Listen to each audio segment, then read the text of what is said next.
Hello students. Civil engineering second year के students के लिए ये लेक्चर है जिसमें वो लाप्लास ट्रांसफॉर्म पढ़ रहे हैं। स्टार्टिंग का एक लेक्चर वो लोग देख भी चुके हैं। अब मैं दूसरा लेक्चर स्टार्ट कर रहा हूँ, तो देखिए ये दूसरा लेक्चर के बारे में। ठीक है बच्चों, सबसे पहले इस लेक्चर में मैं यूज़फुल फार्मूले बता देता हूँ आपको। यदि पर्टिकुलर कंडीशन में लाप्लास ट्रांसफॉर्म जब हम निकालेंगे तो क्या आएगा। यदि हम फंक्शन लेते हैं 1, तो 1 का लाप्लास ट्रांसफॉर्म 1/s आता है। इसी टाइप से यदि एफ टी हमारा फंक्शन t है तो लाप्लास ट्रांसफॉर्म 1/s² आता है। और यदि हमारा फंक्शन एफ टी t⁻n है तो उसका लाप्लास ट्रांसफॉर्म निकालने के बाद में आएगा n⁻⁴ डिवाइड बाई s⁻n+1। इसी टाइप से अभी मैंने अलजेब्राइक फंक्शन के बारे में ये 3 फार्मूले बताए हैं। अब मैं आपको फार्मूले बताऊंगा एक्सपोनेंशियल फंक्शंस के बारे में। तो देखिए बच्चों, यदि हमारे पास एफ टी e⁻at है तो उसका लाप्लास ट्रांसफॉर्म निकालने के बाद आंसर आएगा 1/s-a। इसी टाइप से यदि एफ टी e⁻−at है तो उसका लाप्लास ट्रांसफॉर्म निकालने के बाद आंसर आएगा 1/s+a। ये जो फार्मूले हैं ये सारे फार्मूले बच्चों को मेमोराइज करने हैं। तो देखिए मैं और भी आप लोगों को बता रहा हूँ। यदि फंक्शन ट्रिग्नोमेट्रिक है यानी sin at का लाप्लास ट्रांसफॉर्म निकाला जाए तो वो आएगा a/s² + a²। इसी टाइप से cos at का लाप्लास ट्रांसफॉर्म आएगा s/s² + a²। ये चीज़ आप लोग मेमोराइज रखेंगे। हाइपरबोलिक फंक्शंस के बारे में बात हो रही है। साइन हाइपरबोलिक at का लाप्लास ट्रांसफॉर्म आता है a/s² - a²। और कॉस हाइपरबोलिक at का लाप्लास ट्रांसफॉर्म आता है s/s² - a²। आप एक चीज़ थोड़ी सी नोट कर लें यहाँ पर, जब फंक्शन कॉस का होता है तो न्यूमरेटर में s रहता है, और जब फंक्शन साइन होता है तो न्यूमरेटर में a होता है। तो इससे क्या है कि आप एक सिमिलरिटी भी कर सकते हैं और एक उनके बीच में डिफरेंस भी जान सकते हैं। अब लाप्लास ट्रांसफॉर्म तो आपने फार्मूले आपने याद कर लिए हैं, ये फार्मूले आप याद रखेंगे। लाप्लास ट्रांसफॉर्म की मैं स्टार्टिंग में आपको 2 या 3 प्रॉपर्टीज़ बताता हूँ, क्यों उसके बाद में फिर मैं आपको क्वेश्चन सॉल्व करके दिखाता हूँ कि फार्मूले कैसे यूज़ होंगे और प्रॉपर्टीज़ कैसे यूज़ होंगी। तो देखिए सबसे पहली प्रॉपर्टी है लीनियर प्रॉपर्टी। लीनियरिटी प्रॉपर्टी का मतलब है यदि दो फंक्शंस का सम हो या डिफरेंस हो, उनका हम लाप्लास ट्रांसफॉर्म निकालेंगे तो आंसर क्या आएगा। तो ये प्रॉपर्टी कहती है कि the sum of Laplace transform of sum of two functions is the sum of their individual Laplace transforms. तो ठीक है, इस प्रॉपर्टी को आप याद रखेंगे। कई बार आपसे ये भी पूछ लिया जाता है कि ये प्रॉपर्टी को प्रूव कीजिए, तो नेक्स्ट पेज पे मैंने ये प्रॉपर्टी प्रूव भी की है, देख लीजिए आप लोग। यहाँ से मैं इसे प्रूव करना स्टार्ट कर रहा हूँ। हमारे पास में फंक्शन है a+f1t + b × f2t। इसका मैंने लाप्लास ट्रांसफॉर्म निकाला है। तो आप जानते हैं इंटीग्रल 0 टू इनफाइनाइट, जिस फंक्शन का लाप्लास ट्रांसफॉर्म निकालना है उसे e⁻⁻ से मल्टीप्लाई करेंगे और उसे इंटीग्रेट कर देंगे t के रेस्पेक्ट में। तो दो अलग अलग फंक्शन की फॉर्म में ये ब्रेक हो सकता है। तो पहले फंक्शन बन गया है e⁻ को दोनों फंक्शन के साथ मल्टीप्लाई करेंगे, तो पहला पार्ट बन गया है a integral 0 to infinite e⁻ f1t dt, और दूसरा पार्ट बन गया है b into e⁻⁻st f2 dt का इंटीग्रल।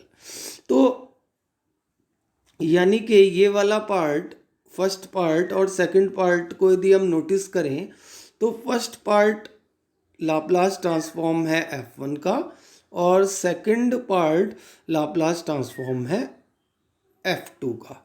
तो ये प्रॉपर्टी प्रूव हो गई है। दूसरी प्रॉपर्टी है चेंज ऑफ स्केल प्रॉपर्टी। इस प्रॉपर्टी का प्रूफ भी कर लेते हैं। चेंज ऑफ स्केल प्रॉपर्टी का मतलब है कि यदि हम स्केल में चेंज करें तो आउटपुट पे क्या चेंज होगा। इस प्रॉपर्टी को बच्चे ऐसे याद रख सकते हैं, Laplace transform of f is equal to 1/a f(s)/a, where ft का लाप्लास ट्रांसफॉर्म इज fs। ये हमारी एजम्पशन है। तो लीजिए मैं at का लाप्लास ट्रांसफॉर्म आपको निकाल के दिखा रहा हूँ। तो ठीक है, इसका प्रूफ करते हैं। Laplace transform of f is integral 0 to infinite e⁻⁻st f dt। देखिए बच्चों, लाप्लास ट्रांसफॉर्म की यदि हम जो डेफिनेशन थी उससे जब हम इक्वेट करेंगे तो राइट हैंड साइड में at नहीं होना चाहिए, फंक्शन t का होना चाहिए। तो हमने एक नया वेरिएबल अपनी तरफ से एज्यूम कर लिया है by the substitution. at is equal to z, एक नया वेरिएबल z है। तो अपर लिमिट और लोअर लिमिट चेंज हो जाएंगी, वो बन जाएंगी when t is equal to 0 then z is equal to 0, when t is equal to infinite z is equal to infinite, और dt is equal to dz upon a। ये सारी चीज़ें मैंने सब्स्टिट्यूट कर दी है इस इक्वेशन में जिसके आगे मैंने टिक लगाया है। तो देखते हैं अब क्या होता है। जैसे ही उस इक्वेशन में मैंने सब्स्टिट्यूशन किया है तो ये बन गया है लाप्लास ट्रांसफॉर्म ऑफ at या Laplace transform of fz is equal to z is equal to integral z is equal to 0 to infinite e⁻⁻s। z की जगह हम ये t की जगह हम लिख सकते हैं z अपॉन a। तो यहाँ पर हमने z अपॉन a लिख दिया है। at की जगह हम लिख सकते हैं z, तो हमने fz लिख दिया है, और dt की जगह हम लिख सकते हैं dz अपॉन a, तो ये लिख दिया है। तो हमने नोटिस किया कि dz के मल्टीप्लिकेशन में जो a है ये बाहर आ गया है क्योंकि कांस्टेंट क्वांटिटी है, इंटीग्रल का इफेक्ट नहीं पड़ेगा, मल्टीप्लिकेशन में है। तो ये लिमिट बन गई है z is equal to 0 to infinite e⁻⁻s upon az fz dz। तो आपको पहले से ही पता है कि ये बात पता है कि Laplace transform of ft is equal to 0 to infinite e⁻⁻st ft dt। तो आप जब इसे इक्वेट करेंगे तो आपने देखा कि जहाँ पर s होता है वहाँ पर s अपॉन a हो गया है। तो इसीलिए ये वाली लाइन चेंज होके बन जाएगी, अंडरलाइंड चेंज होके बन जाएगा एफ एस अपॉन ए। तो ये चेंज ऑफ स्केल प्रॉपर्टी भी आपकी प्रूव हो गई है। इस प्रॉपर्टी को भी आप याद रखेंगे और इसे डायरेक्टली आप लोग यूज़ किया करेंगे। तो देखिए कुछ क्वेश्चंस मैं ले रहा हूँ नेक्स्ट पेज पे, उन्हें हम सॉल्व करके देखते हैं। इस क्वेश्चन में इन्होंने कहा है कि यदि एस टी का लाप्लास ट्रांसफॉर्म निकाला जाए तो ये आएगा। तो हमें आप Laplace transform of sign 5t यानी चेंज ऑफ स्केल प्रॉपर्टी का यूज करके Laplace transform of sign 5t बताइए। दूसरे क्वेश्चन में कोई फंक्शन ft है, हमें नहीं पता वो कौन सा है, उसका Laplace transform 40 plus 5s upon S square plus 6s plus 1 आता है। तो यदि t को हम 2 से मल्टीप्लाई कर दें तो लाप्लास ट्रांसफॉर्म क्या आएगा। तो ठीक है, ये दोनों क्वेश्चन हम नेक्स्ट पेज पे सॉल्व करते हैं। एक और क्वेश्चन स्टार्टिंग में दिया हुआ है कि Laplace transform of cos square T निकालिए। तो इसे भी हम सॉल्व करेंगे। इसका मतलब हमें 3 क्वेश्चन सॉल्व करने हैं। मैं सबसे पहले फर्स्ट क्वेश्चन को सॉल्व कर रहा हूँ।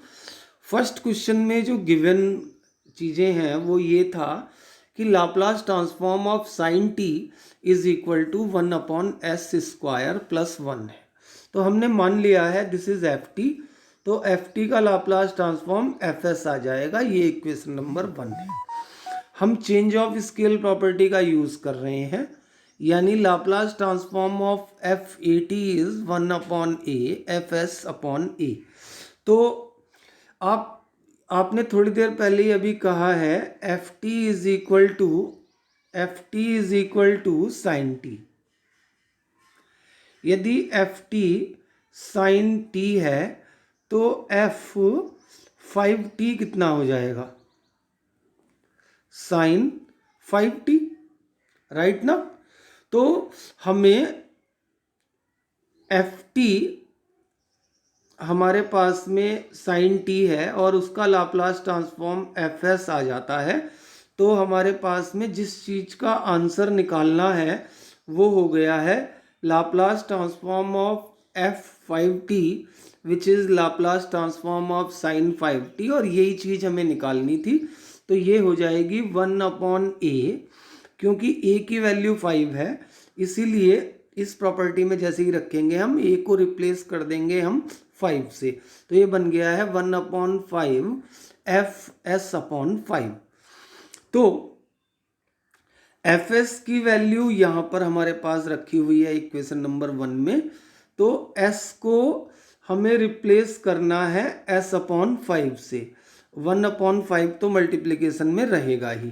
तो ये बन गया है 1 अपॉन s अपॉन 5 का स्क्वायर प्लस 1।